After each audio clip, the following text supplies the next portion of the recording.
Welcome to Remso Republic.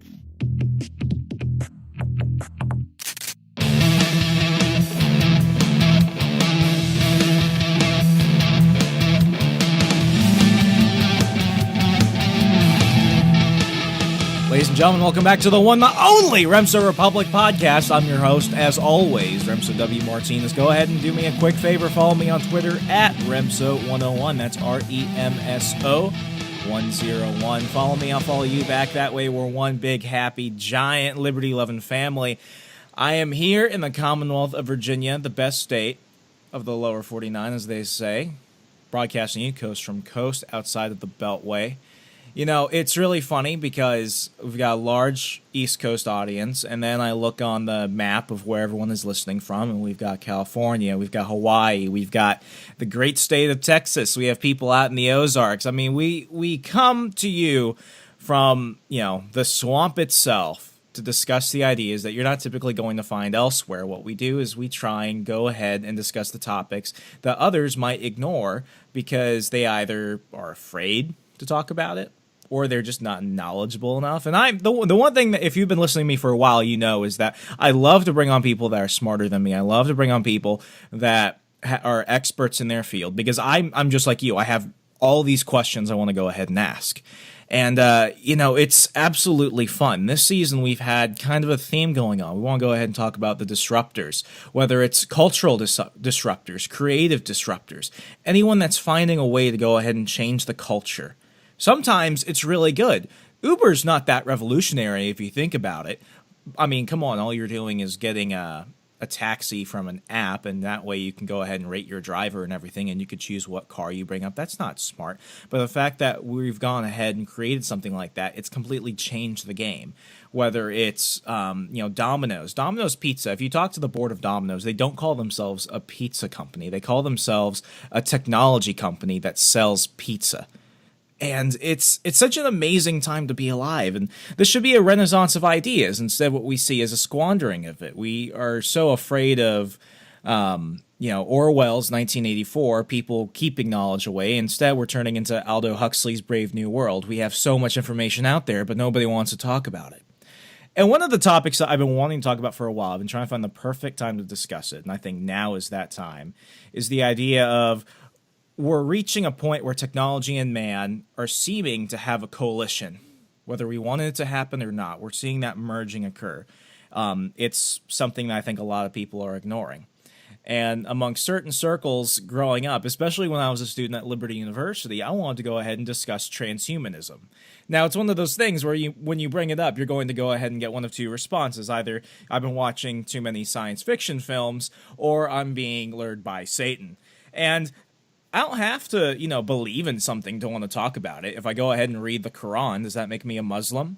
If I go ahead and research, you know, something like, you know, eugenics or Nazism or something, does that make me a Nazi? No, I want to learn. I want to discover the worldview of these things. I want to discover how they happen, why they are, you know, so affluent, why they keep coming up, why they're reoccurring. The only people that fear knowledge are the people that don't want you to know. And sometimes it's good to learn in the bad. I mean, learn the good from the bad. It's life. We should pursue it. And I have a gentleman on today who definitely has a reputation for himself. He was a former National Geographic reporter. He's the author of the Transhumanist. Well, you know what? I'm going to go ahead and let him throw out the book because I don't want to spoil too much. I don't want to give him away too much. But long story short, he's running for governor of California. He's a former presidential candidate. Have you guessed it? I think I may have given too much away. I'm excited. I'm sorry. I'm giving too much away. You know what? Forget it. Ladies and gentlemen, Zoltan Istvan. Sir, welcome to the program. It's great to have you on. Thank you so much for having me on. So I've got to go ahead and throw it out there. The first time I heard of you, I was like, wow, this is rather interesting. This guy is saying that we're going to merge man and machine within my lifetime, and a bunch of other things that are worth a discussion. And whenever I try and have a discussion with you about you amongst my more Christian conservative friends, they instantly dismiss it as either absolute poppycock or they try and call you Satan. So I think my first question is this: are you the devil? No, I don't think I'm the devil. I've been called the Antichrist a lot of times because of Roman blood and some of the other fulfillment of various passages and revelations. But in all honesty, I think what I'm promoting, advocating for transhumanism, merging people with machines, is really a very neutral concept. We're really just trying to eliminate disease and make the human being stronger. And I don't see anything wrong with that. In fact, if I did believe in God, which I really don't, I think that's something that God would very much support. So for those listening that are like, okay, this is like, completely going over my head, can you give a quick description? What is transhumanism? What are you pushing for? And, what's ultimately the pitch for just regular people that think you might be the Antichrist or might not have an opinion of you at all yet? Well, sure. No, transhumanism is a social movement now comprised of probably around tens of millions of people that want to use radical science and radical technology to improve the human being. And that can be anything from getting disabled people out of wheelchairs through, augmented kind of inner parts and exoskeleton suits. It can be things like driverless cars, simple things like that. It can also be brain implants, telepathy. Elon Musk has a company that's now working on brain implants so we can connect to the web. This is all the field of transhumanism. And frankly, it's I live in Silicon Valley in San Francisco, and this is really where all this technology is happening. And I can tell you it's probably inevitable unless either somebody steps in the way and stops it. But we're going to, over the next 10, 20, 30 years, start finding a lot more of our body parts made of machines just because they're a lot more durable than flesh, than biology. And I know you discussed this in your book, and for those of you that thought I forgot it, no, I just didn't want to spoil it. I'm trying to leave some things a mystery, but the transhumanist wager, you go ahead and discuss this. And just like this is the part that does kind of scare me. I've heard you on other shows, and for the most part, I think we see eye to eye on most things. But my biggest thing always comes down to the choice of the individual. I believe that, if you want to go ahead and opt into this, radical movement of merging man and machine, you should have every right to. And then if you don't want to, you could be as natural and organic as you want.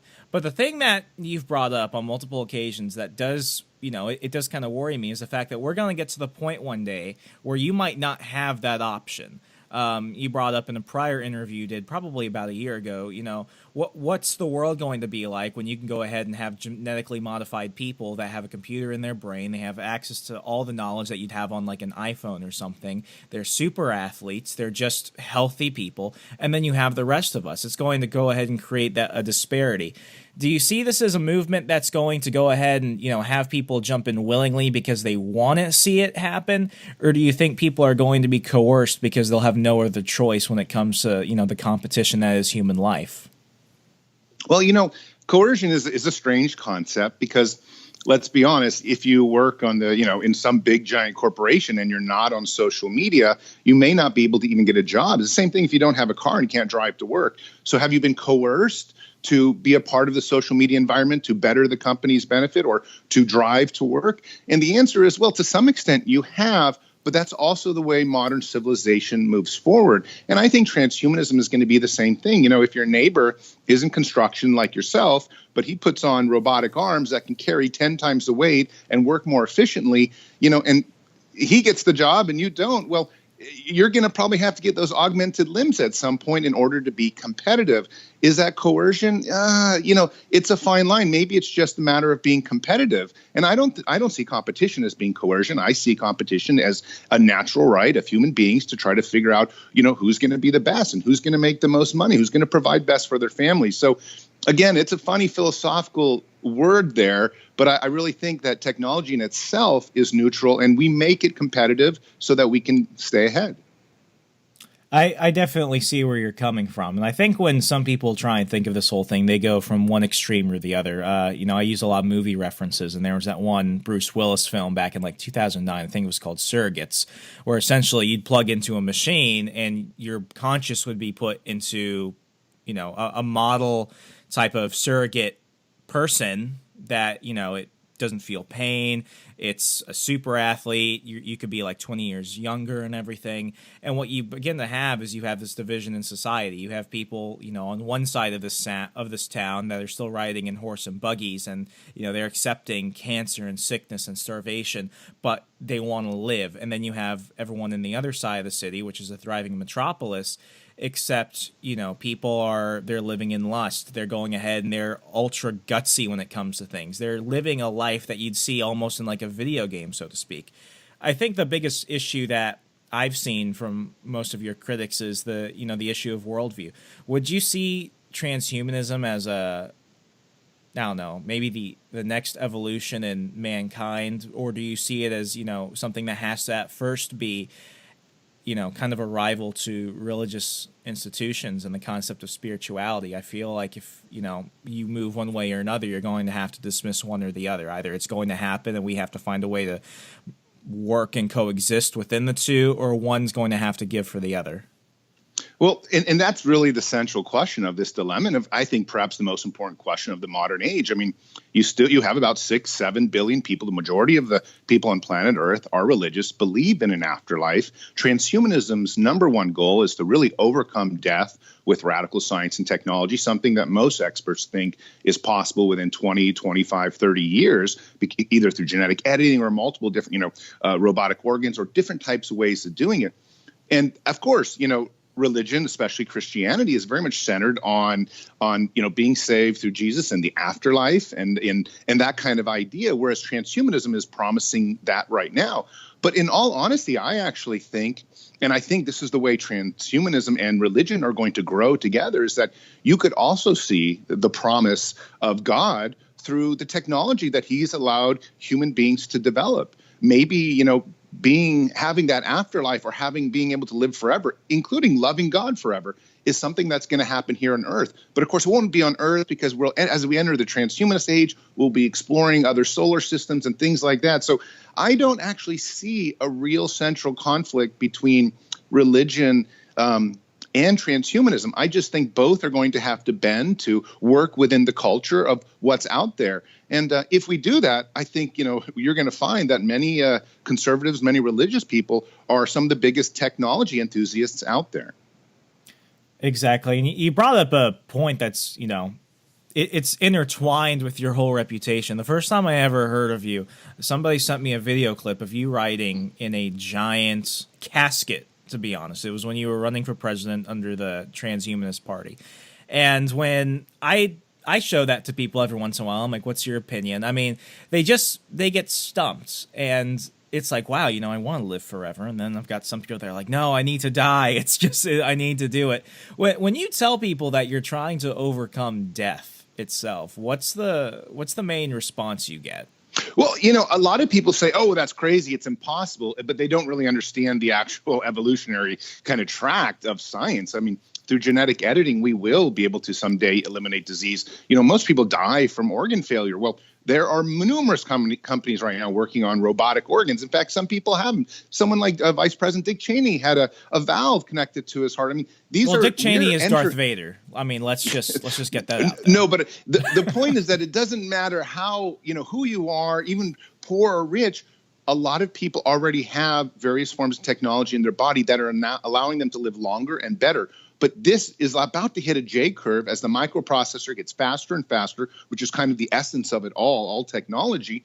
And we can start having robotic hearts. A third of everybody dies from heart disease. So it makes perfect sense to replace this biological pump we have in our body when a third of our loved ones, including my father, recently died from heart failure. So we can improve these things. And I don't see anything wrong with tampering with the human body to make it better. Like I said, even if you're religious, it's not going to take you away from God. It might even allow you to live closer to God in some ways because you're healthier and you don't have to worry about your health or pain or things like that. I really think the transhumanist age can usher in a golden age of peace, and people can really follow their own dictates, their own will, and do what kind of things they want to do. I mean, I support libertarian transhumanism very strongly because I believe technology enables us to have so many new freedoms that we've never had before. Sir, I want to go ahead and touch up on that topic a little bit more, but first we've got to go ahead and pay the bills around here and take a quick commercial break. Folks, you're listening to the Remso Republic. Hang on tight. We'll be right back after this. Donate with Bitcoin today at remsorepublic.com/donate.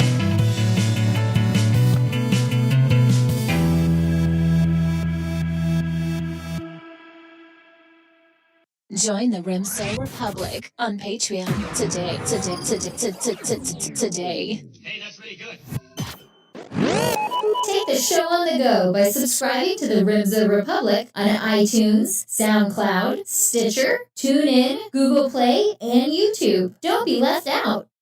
Hello, my name is Alex Merced, and I am a libertarian. I invite you to join me in spreading the message of liberty. Come down to alexmerced.com where you can find videos and lots of other media to help educate people about liberty and more. I've also created learneconomicsnow.com as a quick way to show anyone the basics about economics. Libertarian101.com, a great starting place to learn what is libertarianism, how to get involved, and how to move things forward. Intro2liberty.com, where you can learn more about how to spread the message of liberty through positive messaging from people like myself, Larry Sharp, and Michael Pickens. And don't forget libertarianpodcast.com, where you can find an exhaustive list of libertarian podcasts for you to enjoy. This is Alex Merced. Follow me on social media such as Facebook, Twitter, Instagram, Pinterest, and more. And thank you very much.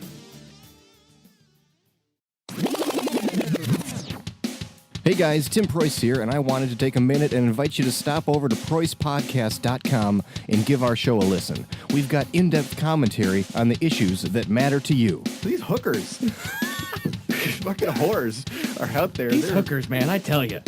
Yeah, that's like the most contact I've had with the hooker. Is them yelling at you. Them yelling at me on Twitter. We break down the most pressing issues of our time. This large lady with like tight clothing on. Not appropriately linked to tight clothing either. And we get the most intelligent analysis from friends of ours like Jeffrey Tucker. We pulled over engine trouble, and what happened? What happened? I don't know. Oh God! Seriously though, we love putting on a show that both entertains and educates. We're growing, and we'd be thrilled if you joined us. Check out PreussPodcast.com for more. That's PREUSS podcast.com.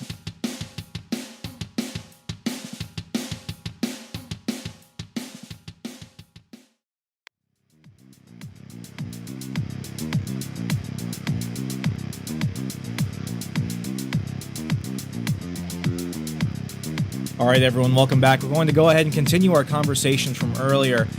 Sir, you mentioned the phrase libertarian transhumanism, and that is something that's, beginning to get more of a buzz in the liberty community as we're starting to see this, this urge to want to transcend the issues of now, the issues that mankind has always faced, death, disease, disability, everything. It's becoming more mainstream now than it ever has been before. So right now, you're currently running for governor of California, and you're seeking the libertarian nomination. Why are you doing that? Why didn't you go and try and, run for the Transhumanist Party of California? I'm assuming there is one. Why didn't you try and do that? And why do you think that transhumanism and libertarianism are, ideological friends, so to speak? Well, to begin with, I have sort of always been a libertarian because I, first off, I've been covered a lot of war zones for National Geographic. The one thing you see is that dictatorships are terrible and oppressive. You don't so it makes say. you love you love freedom for that reason alone. And I've seen some terrible things. And then I had a real estate business. And if anyone's ever been in real estate, you realize the government is there to just make your life miserable and put restrictions and inspections on anything you can do. So I had been a libertarian for a long time. And then I wrote my novel, The Transhumanist Wager, which actually turns out to be one of the better selling libertarian novels of the 21st century. We're up to around 50,000 copies now. And it's really been covered broadly by media. And while some people say, oh, it's not fully libertarian, it's about a bunch of people disappearing into the ocean and creating their own society so they could have their own liberties. It's very libertarian at its core.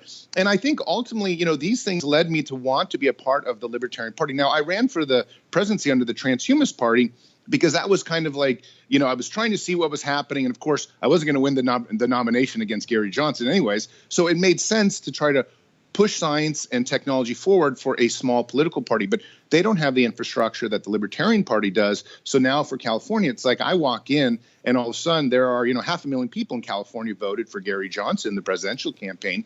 So I might be able to tap into that 500,000 people. And frankly, that's a lot of people. And that's one of the main reasons that I'm now with the Libertarian Party is that it really does have very good infrastructure and a lot of assets, a lot of people that get to the polls. And I'm trying to tap into that by pushing a science, technology, and very strong kind of rational libertarian angle. And so far, it seems to be working pretty good. I'm pretty excited about my campaign. Definitely, and rightfully so. I mean, you're getting a lot more attention than most third-party candidates, and just in terms of, the uniqueness of a candidate, I don't think anyone's really had the ideas you've had before, and even if they've never been as open about it as you. Apart from the transhumanist angle aside, one of the things that you've made a part of your platform is something that is catching, I never thought I'd see this idea be popular amongst progressives or libertarians or conservatives. It seems to be something that's one of those middle ground ideas that people are like, yeah, it just kind of makes sense. It's the idea of universal basic income, UBI. It's been touted by everyone from Mark Zuckerberg to Milton Friedman, and I was a supporter of it for, maybe like a brief second in my life, but it just, there's just so many things about it that just, creates somewhat of a slippery slope scenario. If I'm going to go out and say taxation is theft, and I'm saying, okay, well, we'll eliminate the welfare state by just giving everyone a lump sum check every year, and that way they'll be okay. I mean, you look at that solution right there, and what are you going to have the next day if you give everyone X amount of dollars? The next day, you're still going to go ahead and have income inequality. You're going to have people that, blew it on hookers and blow or something. So the idea behind UBI, it sounds good, but the biggest problem I see with it isn't the concept itself, but it's the fact that I think people are always going to want more. I believe that individual responsibility is key, and by giving people this incentive, this safety net, so to speak, it can only cause more problems than anything else. Why do you think this is something that is mainstream, and why are you as a libertarian pushing it? So, well, yeah, and this is a great question. Let me first say that, I do understand the individual responsibility angle. But the problem is those arguments really worked well up until about today, maybe 5 years into the future now. But there's no question that automation and robots are going to be taking the majority of jobs. It's just all the taxi drivers are going to be gone in 3-4 years. All the truck drivers are going to be gone in 3-4 years. All the McDonald's people, all the Lowe's and Home Depot. I mean, there's no reason for companies and CEOs not to replace them with automation, with robots that cost half the price, don't sue the companies, and always show up to work on time. So we are entering an age when automation and robots will start to take virtually all the jobs, and probably within 30, 40 years, the entire economic landscape will be very, very different. I'm not even sure capitalism can actually survive, even though I love capitalism. So what I have proposed is a federal land dividend. And yes, it's essentially a basic income, but we have in America about $150 trillion, maybe more, $1 trillion worth of federal land, most of it in the western 11 half of the United States. And it's empty, sitting there. Like, for example, we have almost the same amount of mineral resources in Nevada that there are in Afghanistan, where we're fighting, $100 billion wars. The point is, we can use those resources of that federal land, sell them off to companies, and those companies pay a small lease to the American people, and every single one of us can get a basic income of $1,700 a month. So my plan is, while it's a basic income, I really call it a federal land dividend. You have to understand that land belongs to the people. That land was always belonging to the American people, to the voters. And somehow the government says, oh, we're holding it in a trust for you for future generations. And I'm like, look, there's a huge amount of poverty. California has 40% of Californians, about 19 million people, live right at, below, or just above the poverty line of $24,000 a year. I feel obligated as a gubernatorial candidate to create a system that does not raise taxes. My plan, federal land dividend, will not raise taxes, but will just simply lease out empty federal land and pay people money so that they have more to afford health insurance. That way we can keep private health insurance, send their kids to school wherever they want to go. I mean, in fact, my federal land dividend is a very, very libertarian idea. And I've been seeing it, thankfully, more and more libertarians are grabbing on saying, yeah, this is great. And maybe we don't pay a basic income. Maybe what we do is we completely eliminate taxes with any income we earn from that federal land dividend. To me, it's not necessarily that we have to pay basic income. What is upsetting me is that the American government is sitting on $150 trillion of land and not doing anything about it for me. That's $500,000 per American, per 325 million Americans. We should have access to that wealth. It's our wealth. Is this in addition to already existing welfare programs, or does this eliminate or cut some of them? So this would be entirely in addition. But the thing that I want to do, and the reason I support this, is it would completely eliminate all these other programs. You can eliminate the Medicare. You can eliminate the welfare. You can eliminate Social Security. You can downsize the U.S. government dramatically by implementing this one single program. And the great thing about it is Republicans love it, Democrats love it. And the reason Republicans love it is because they're going to have all this brand new business to tackle, all this new land to develop.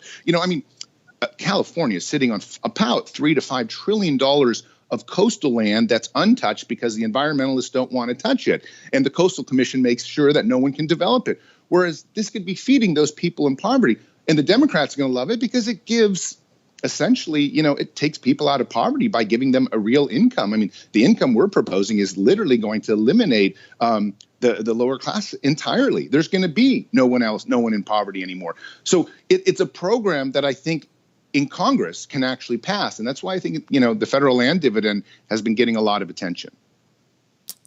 Wow. I mean, yes, this definitely has me thinking at this point.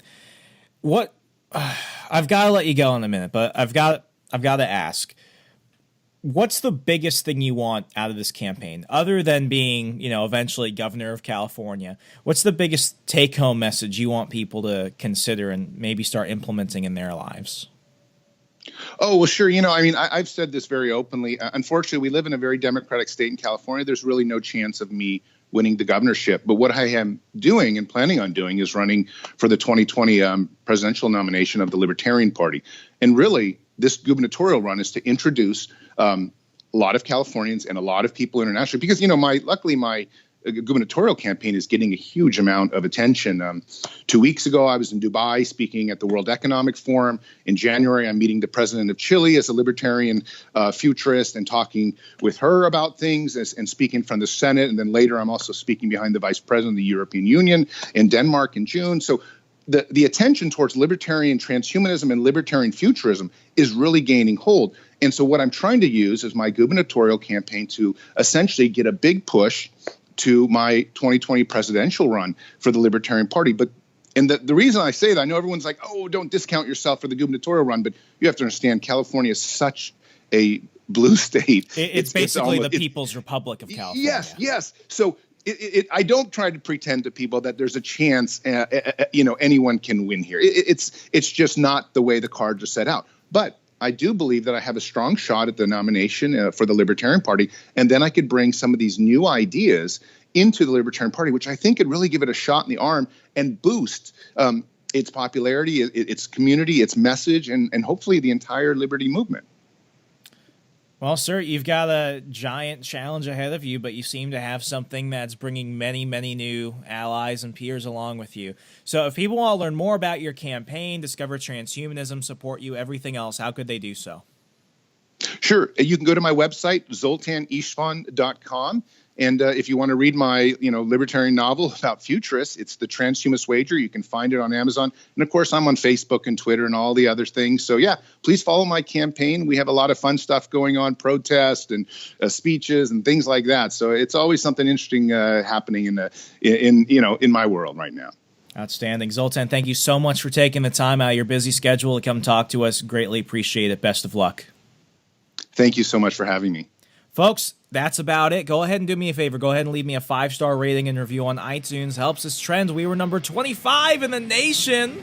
Can you believe that? Actually, the whole North American continent for news and politics on iTunes. That's ridiculous if you think about it. We beat out some Well, all of NPR. But this is a small operation. It's just me and producer Ryan, and everything is listener and viewer funded. Go ahead and subscribe to us on iTunes, SoundCloud, Stitcher, Google Play. You guys know how to use the internet. And as always, be good to your neighbor. Go out and treat yourself a bit and tune in next week, America. I'm Remso W. Martinez. Good night. Stay up to date with the latest news and updates by visiting RemsoRepublic.com.